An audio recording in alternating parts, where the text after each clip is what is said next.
Saudara Presiden dan Saudara Wakil Presiden, Sidang Dewan yang terhormat.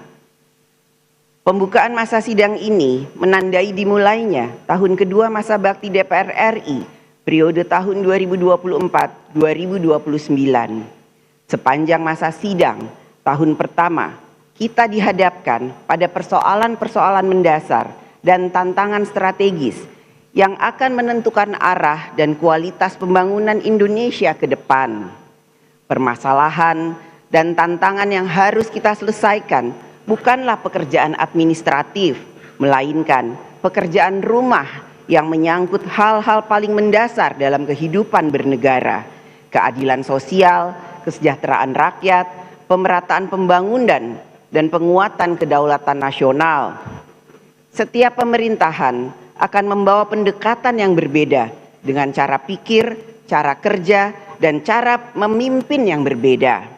Perbedaan itu adalah suatu kebutuhan. Situasi dan kondisi bangsa dan negara juga berubah, sehingga pendekatan pembangunan harus menjawab realitas zamannya. Satu hal yang tidak boleh berubah adalah tujuan akhirnya, yaitu rakyat harus hidup lebih layak, lebih sejahtera, dan lebih bermanfaat. Apapun gaya kepemimpinannya yang dinilai adalah hasil nyata bagi rakyat. Pemerintahan Presiden Prabowo Subianto telah menetapkan arah pembangunan 5 tahun ke depan melalui dokumen Rencana Pembangunan Jangka Menengah Nasional atau RPJMN. RPJMN bukan sekedar formalitas perencanaan, tetapi merupakan terjemahan strategis dan teknokratis dari visi-visi Presiden yang terangkum dalam Asta Cita. Dokumen ini menjadi kompas pembangunan nasional bagi seluruh kementerian lembaga. Oleh karena itu, tidak ada visi menteri, yang ada hanya visi misi presiden.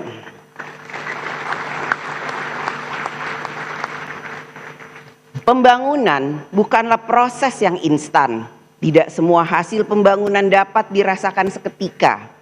Pembangunan membutuhkan waktu, konsistensi, dan kesinambungan kebijakan. Kebijakan yang hanya berorientasi pada kepentingan sesaat, sebesar apapun tampaknya hari ini baik, akan tetapi dapat berisiko menjadi beban negara di masa depan. Oleh karena itu, DPR RI bersama pemerintah memegang tanggung jawab konstitusional yang besar untuk memastikan bahwa setiap kebijakan negara, baik dalam politik hukum, politik pertahanan, politik pembangunan, maupun politik anggaran dirumuskan secara cermat dengan mempertimbangkan secara menyeluruh manfaat dan risiko baik jangka pendek maupun jangka panjang. Setiap kebijakan harus berorientasi sepenuhnya pada kepentingan rakyat, bukan semata pada kepentingan sektoral atau kepentingan jangka pendek. Masa sidang tahun kedua ini merupakan momentum strategis bagi DPR RI dan pemerintah untuk melakukan penguatan arah kebijakan negara secara menyeluruh. Rakyat menaruh harapan besar bahwa di bawah kepemimpinan Presiden Prabowo Subianto, arah kebijakan nasional akan semakin berpihak pada kehidupan rakyat. Dalam mewujudkan harapan tersebut, DPR RI melalui fungsi legislasi, fungsi anggaran, dan fungsi pengawasan akan menjalankan perannya sebagai mitra konstitusional pemerintah dalam mensukseskan pembangunan nasional. DPR RI akan memastikan bahwa seluruh pelaksanaan pembangunan nasional dilakukan dalam kerangka hukum yang berlaku berdasarkan peraturan perundang-undangan serta berorientasi pada kepentingan rakyat. Saudara Presiden dan Saudara Wakil Presiden, Sidang Dewan yang terhormat, dalam melaksanakan fungsi legislasi, DPR RI bersama pemerintah memiliki tanggung jawab bersama dalam membentuk undang-undang untuk memenuhi kebutuhan legislasi nasional. Pada kesempatan ini, izinkan kami menyampaikan kinerja pembentukan undang-undang pada tahun pertama keanggotaan DPR RI periode 2024-2029. Hingga saat ini, DPR RI bersama dengan pemerintah telah menyelesaikan pembahasan 14 rancangan undang-undang, yaitu Komisi 1, 1 undang-undang.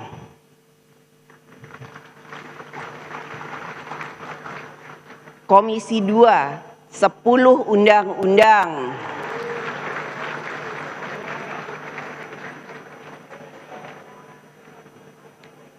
Komisi 6, 1 undang-undang. Badan Legislasi, 2 undang-undang. Sedangkan komisi yang lain masih dalam tahapan pembentukan dan pembahasan rancangan undang-undang. Pada masa persidangan ini, DPR RI bersama pemerintah dan DPD RI akan memfokuskan pembahasan terhadap 11 rancangan undang-undang yang masih berada pada tahap pembicaraan tingkat 1. DPR RI akan selalu memprioritaskan pembentukan undang-undang yang berkualitas sehingga lebih mengejar kinerja kualitas daripada kuantitas. Dalam pembentukan undang-undang, DPR RI dan pemerintah sering berada dalam posisi di tengah-tengah berbagai subjek hukum yang memiliki kepentingan yang berbeda-beda, seperti antara majikan dan pekerja, pengusaha dan konsumen, aparatur dan rakyat, penyedia jasa dan pengguna, serta berbagai relasi sosial lainnya. Seperti menjadi wasit di tengah pertandingan olahraga, semua pihak merasa benar, dan kalau ada peluit dibunyikan, yang protes juga pasti banyak. Belum lagi pengamat-pengamat yang memberi komentar pro dan kontra. Tapi begitulah demokrasi, ramai, penuh aspirasi, dan harus sabar mendengar sebelum mengetuk palu. Tanggung jawab utama pembentuk undang-undang adalah bersikap adil dan bijaksana dalam merumuskan norma hukum yang mengatur hubungan-hubungan tersebut. Konstitusi menghendaki agar hukum dapat menjadi instrumen keadilan bagi seluruh warga negara.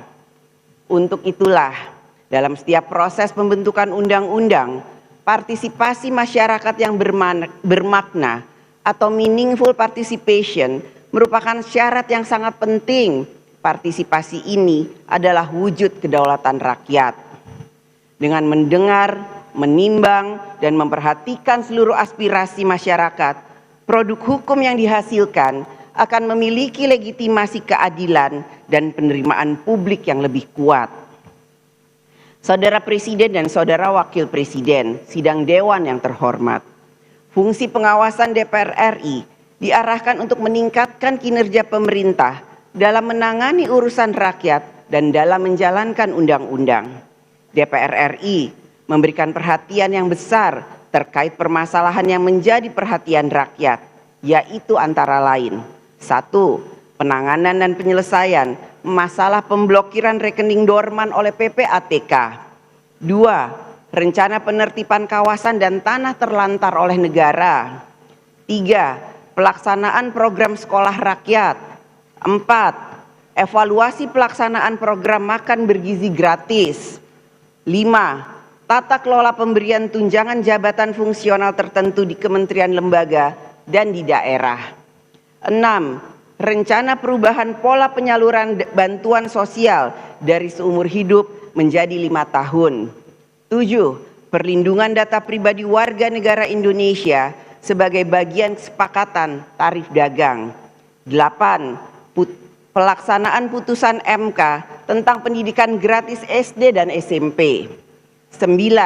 Sinergi pemerintah pusat dan pemerintah daerah dalam pelaksanaan program strategis nasional. 10. Pelaksanaan royalti hak cipta lagu. Dan tentu saja masih banyak persoalan rakyat yang disampaikan langsung kepada DPR RI, baik melalui aspirasi daerah pemilihan, pengaduan publik, maupun forum-forum resmi yang disediakan oleh DPR. Harapan rakyat jelas agar setiap masalah yang mereka hadapi mendapat perhatian dan dapat segera terselesaikan melalui kebijakan negara yang responsif. Sepanjang 1 tahun terakhir, DPR RI telah menerima laporan dan pengaduan masyarakat yang jumlahnya mencapai 5.642 laporan. Kalau dibagi rata-rata per hari, terdapat 15 sampai 16 laporan pengaduan masyarakat yang dimohonkan untuk dapat dibantu penyelesaiannya. Setiap laporan tersebut telah ditindaklanjuti melalui fungsi pengawasan DPR RI dengan rekomendasi-rekomendasi untuk ditindaklanjuti oleh pemerintah secara cepat dan tepat. Tindak lanjut rekomendasi tersebut bukan sekedar kewajiban administratif, melainkan bagian dari komitmen konstitusional dalam hubungan kemitraan kekuasaan yang sejajar antara lembaga legislatif dan eksekutif. Pada kesempatan yang baik ini, kami sampaikan kepada Bapak Presiden bahwa DPR RI melalui alat kelengkapan Dewan, komisi-komisi, dan badan-badan yang ada menjalankan tugas pengawasan secara konstitusional, objektif, kritis, dan bertanggung jawab. Maka, apabila terdapat pembantu Bapak Presiden yang tidak menunjukkan kinerja sebagaimana yang diharapkan dalam menjalankan visi dan kebijakan Presiden, maka dengan segala hormat, izinkanlah kami Bapak Presiden untuk menyampaikan teguran politik secara terbuka, konstruktif, konstitusional, tanpa menimbulkan kegaduhan dan dilandasi saling menghormati dalam rapat-rapat alat kelengkapan Dewan DPR RI. Sehingga visi misi Bapak Presiden dalam Asta Cita dapat terlaksana dengan baik dalam mewujudkan kesejahteraan dan keadilan sosial. Hal itu menjadi bagian dari mekanisme check and balances yang sehat dalam demokrasi, serta pertanggungjawaban jawaban kami DPR RI kepada rakyat. Fungsi pengawasan DPR RI itu bukan semata rutinitas, melainkan bagian dari komitmen konstitusional. Karena kalau tidak diawasi, bisa-bisa lupa arah. Kalau tidak diingatkan, bisa-bisa jalan sendiri. Bahkan kadang sudah diingatkan pun masih butuh ditepuk pundaknya agar selalu mawas diri, selalu berada di koridor jalan kebijakan Presiden dan mensukseskan pelaksanaan visi misi Bapak Presiden dalam membangun bangsa dan negara.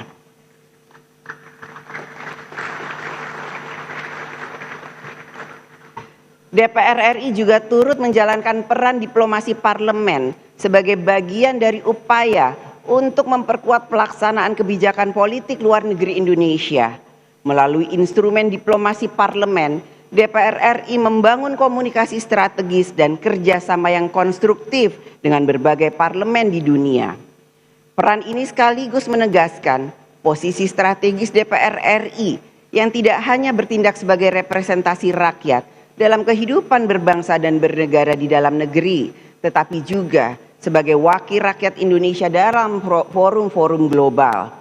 Dalam situasi kondisi global yang tidak menentu, maka dibutuhkan sinergi eksekutif dan legislatif dalam memperjuangkan kepentingan nasional di kancah internasional. Peran diplomasi DPR RI juga memperjuangkan dan selalu memperjuangkan kemerdekaan Palestina dalam forum-forum internasional.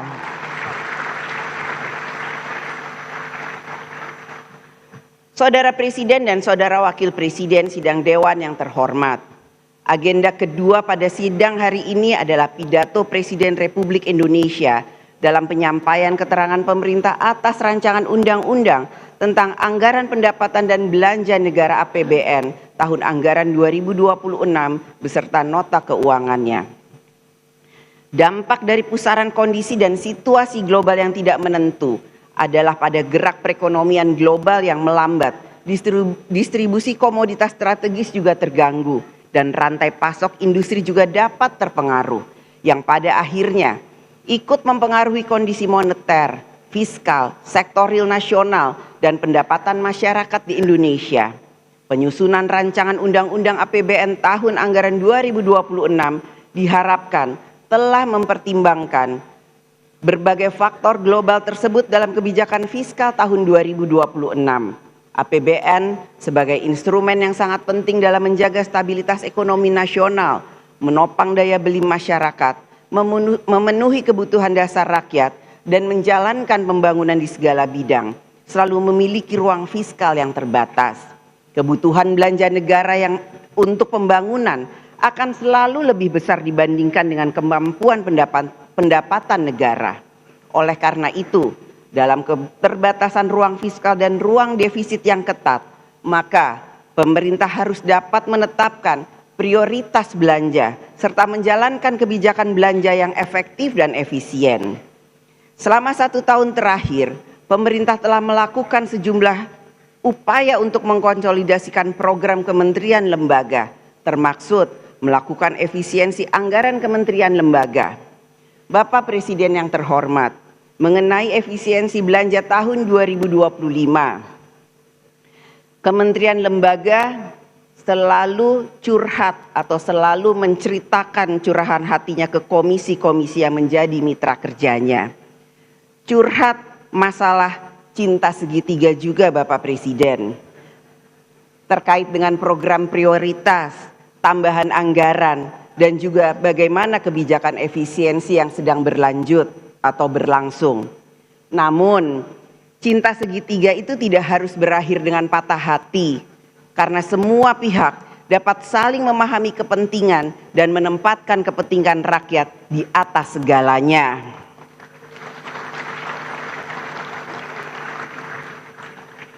Upaya pemerintah menjalankan efisiensi sejalan dengan amanat Undang-Undang Keuangan Negara yang mengharuskan APBN dikelola secara efektif, efisien, tertib, transparan, memenuhi rasa keadilan dan rasa kepatutan. Pada masa sidang sebelumnya, DPR RI bersama pemerintah telah melakukan pembahasan dan menyepakati kebijakan ekonomi makro dan pokok-pokok kebijakan fiskal KEM-PPK FAPBN tahun anggaran 2026. Kesepakatan-kesepakatan tersebut yang akan menjadi dasar dari nota keuangan dan rancangan Undang-Undang APBN 2026 yang akan disampaikan oleh Bapak Presiden Prabowo Subianto. Di balik setiap pos anggaran APBN tersembunyi harapan jutaan rakyat. Apakah anak mereka bisa terus sekolah? Apakah rakyat bisa berobat? Apakah ada lapangan kerja? Bagaimana nasib petani, nelayan, buruh, dan lain sebagainya. Penyusunan dan pembahasan APBN bukanlah urusan teknis belaka, tetapi soal keadilan dan keberpihakan. Menjadi harapan seluruh rakyat Indonesia bahwa RAPBN tahun 2026 yang akan disampaikan oleh Bapak Presiden Prabowo Subianto hari ini dapat semakin memudahkan hidup rakyat. Begitu juga harapan dari seluruh provinsi dan kabupaten kota agar APBN tahun anggaran 2026 dapat ikut memperkuat pembangunan di daerah. Pidato Bapak Presiden hari ini yang memuat nota keuangan dan rancangan Undang-Undang APBN tahun anggaran 2026 kiranya akan dapat menjadi sumber semangat dan optimisme nasional bahwa di tengah situasi global yang penuh ketidakpastian, Indonesia memiliki arah yang jelas, memiliki harapan yang cerah, semangat gotong royong, dan memiliki tekad untuk selalu maju bersama-sama untuk Indonesia.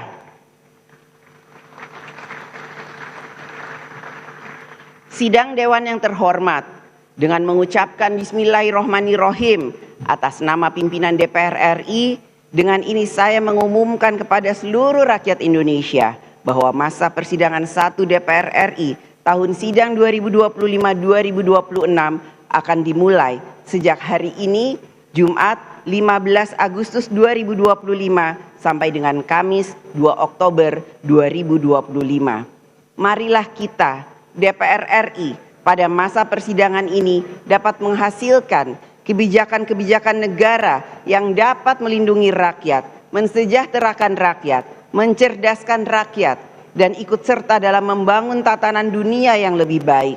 Kepada anggota Dewan yang terhormat, selamat bekerja memperjuangkan kesejahteraan rakyat. Semoga Allah Subhanahu wa Ta'ala, Tuhan yang Maha Esa, memberikan rahmat dan bimbingannya kepada kita semua. Merdeka! Merdeka! Merdeka!